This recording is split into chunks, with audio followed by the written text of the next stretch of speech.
गुरुमुखों, हमारे घट घटवासी अंतर्यामी महाप्रभु जी, हमारे सिर के ताज श्री पंचम महाप्रभु जी भक्तों की पुकार पे सुन के दौड़े दौड़े चले आते।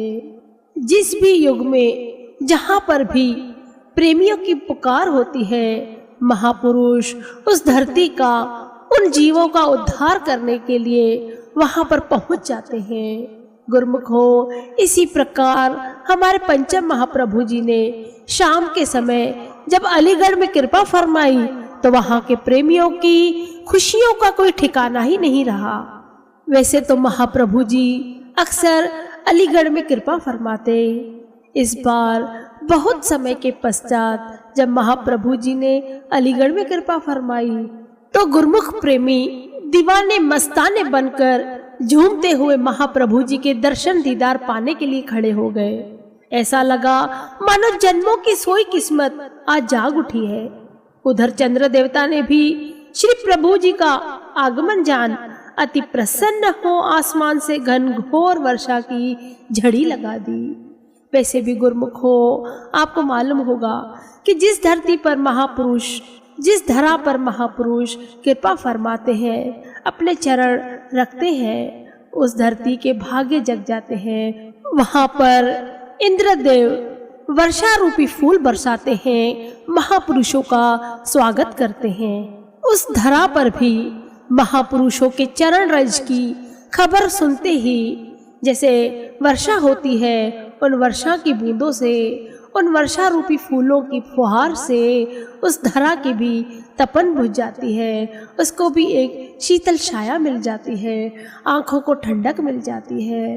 तो गुरुमुखों के कहने ही क्या, जब उनके नैना भी राम महाप्रभु जी अपने दर्शन दीदार के लिए गुरुमुखों पर अपनी कृपा बरसा रहे हैं। रात्रि के समय महाप्रभु जी ने भक्त चुन्नीलाल केवल कृष्ण जी के घर विश्राम किया और प्रातः होते ही वहां से आश्रम के लिए पधारे। श्री आरती पूजा के पश्चात श्री वचनों की दिव्य दात को पाकर सब प्रेमी जन आत्मविभोर हो गए। सब चकोर के जैसे चंद्रमुख की ओर निहार रहे थे। पलकें झपकने का नाम ही नहीं ले रही थी। ऐसा लगता था कि ये झपकना भी अपना समय गंवाना है महापुरुषों के दर्शन दीदार में। सब गुरुमुखों की यही अभिलाषा थी, जो दुर्लभ अमूल्य घड़ियां प्राप्त हो रही हैं, उससे भरपूर लाभ उठा ले। वहां पर एक प्रेमी परिवार श्री चरणों में उपस्थित हुआ। उन्होंने अपने हृदय के भावों को एक शब्द के रूप में गायन करते हुए कहा, दरमा दे ठाडे दरबार, तुझ बिन सुरती करे को मेरी, दर्शन दीजे खोल किवाड़। तुम धन धनी उदार त्यागी, स्त्रवन सुनियत सुजस तुम्हार। मागो काहे रंग सब, देखो तुम ही ते मेरो निस्तार। जदेऊ नामा विप सुदामा, तिनको कृपा भई अपारा। अर्थात हम विनम्र भाव से आपके दरबार में उपस्थित हुए हैं। आपके सिवा कौन हमारी संभाल कर सकता है। हमें अपने दर्शनों से भरपूर कीजिए। आप अति धनी, उदारचित और सर्वज्ञ हो। हमने अपने कानों से आपकी ऐसी महिमा सुनी है। सारा संसार तो भिखारी है, फिर हमारा निस्तार तो आपसे ही है। आपने जयदेव, नामदेव और सुदामा पर अत्यंत कृपा कर उनका उद्धार किया। हम भी आपकी शरण में आए हैं, हमारा भी उद्धार कर दीजिए। उनके भाव भरे इस शब्द को सुनकर श्री सद्गुरुदेव महाराज जी ने फरमाया, आप सब गुरुमुख हो, भिखारी नहीं, भाग्यशाली हो। आज तो तुम्हारे जन्मों के पुण्यों का खजाना खुल गया है। तुम तो सच्चे धनवान हो। आपके कई जन्मों के पुण्य एकत्र हुए हैं, जो आप सौभाग्य से इस ऊंचे व आलीशान दरबार में आए हैं। आप सुख, आनंद और शांति के द्वार पर पहुंच गए हैं। सदगुरु की चरण शरण सब सुखों की दाता है। यह बड़े भाग्यों से मिलती है। कृपा करे जिस पार ब्रह्म होवे साधु संग।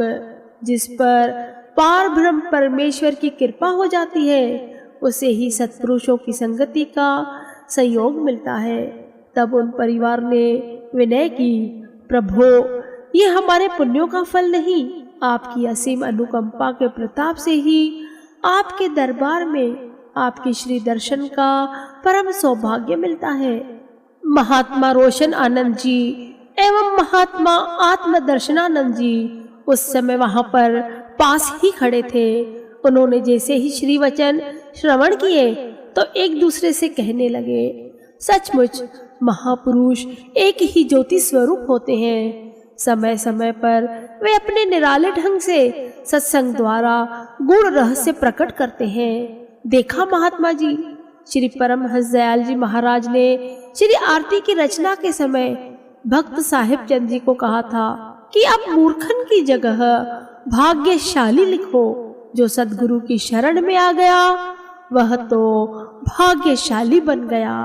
हकीकत में गुरुमुखों, महापुरुषों के वचन जो होते हैं वो जीव के उद्धार करने के लिए होते हैं। उनको ये समझाने के लिए होते हैं कि आप खुद को कम मत समझो। आप महापुरुषों की चरण शरण में बैठे हो, आपको तो अपने ऊपर गर्व होना चाहिए, महापुरुषों के ऊपर गर्व होना चाहिए कि उन्होंने अपनी चरण शरण देकर हमारे सिर पर छत्र रखा है। ऐसे दयालु महापुरुषों की दयालुता पर कुर्बान जाइए, बलिहार जाइए। गुरुमुखों, बलिहार के जाओ। बलिहारी का अर्थ ये है बलिहार के, अर्थात सब प्रकार के बलों से मुक्त होकर जाओ। वहां पर दरबार में जब महापुरुषों की चरण शरण में जाओ तो सीधे और सरल बनकर जाओ। किसी भी प्रकार के सांसारिक मान का अभिमान करके दरबार में मत जाओ, जैसे कि तन, धन और कोई यश या फिर कोई उपाधि, पदवी। गुरुमुखों, वहां पर तो इसकी कोई वैल्यू नहीं है, क्योंकि वहां पर तो त्रिलोकीनाथ विराजमान होते हैं, जो कि संसार के रचयिता हैं, चलाने वाले हैं। अगर मान करना ही है, अभिमान करना ही है, तो अपने श्री परमहंसों का करो कि उन्होंने हमें अपनी चरण शरण में रखा है। नहीं तो हम लायक थे भी कहाँ, क्या अक्ल हमें, किस प्रकार की बुद्धि, हम तो तुच्छ जीव प्राणी। श्री परमहंसों ने दयाल बनकर हमें प्राण दिया है। गुरुमुख, कुटिया वाले, श्री आनंदपुर के प्रेमी जन, कितनी बड़ी पदवी दी है गुरुमुखों। ये कोई साधारण पदवी नहीं है, और इस पदवी के हकदार वे ही गुरुमुख बनते हैं जो सीधे और सरल हो, हर प्रकार से सहज भाव हो, न किसी के प्रति नफरत, न किसी के प्रति प्यार, केवल और केवल अपना मुख गुरु की तरफ, तभी तो वह गुरुमुख कहलाता है। जिन भी गुरुमुखों को, जीवों को श्री परमहंस दाता दीनदयाल जी का ठौर ठिकाना मिल गया है, श्री आनंदपुर की रिजर्वेशन मिल गई है, उसे किसी भी प्रकार का भय नहीं रखना चाहिए। उन्हें तो पहले से ही श्री गुरु महाराज जी ने नाम की दात बख्शकर निर्भय पद दे दिया है। उस नाम की कमाई करते हुए, भक्ति के साधन अपनाते हुए अपने को भाग्यशाली मनाओ। जैसे कि महापुरुषों के श्री वचन है, गुरुमुख बड़े ही सौभाग्यशाली है। गुरुमुखों, हकीकत में हम बहुत सौभाग्यशाली हैं, क्योंकि हमारी फिक्र, हमारी चिंताएं महापुरुष अपने तन पर लेते हैं। आज आप संसार में देखोगे, यद्यपि किसी भी जीव को किसी चीज़ की ज़रूरत होती है, तब संसार में कोई भी जीव उसकी रक्षा करने के लिए नहीं आता। आते हैं तो केवल और केवल श्री परमहंस गुरु महाराज जी। तो हम क्या सौभाग्यशाली नहीं हुए? ये तो हमारी बेवकूफ़ियाँ हैं, हमारी गलत फहमियाँ हैं, जो हम महापुरुषों का ओट आसरा छोड़कर, उनके चरण शरण छोड़कर संसार के जीवों से उम्मीद करते हैं, संसार के प्राणियों से आशा रखते हैं, जो कि कभी पूरी ही नहीं होती।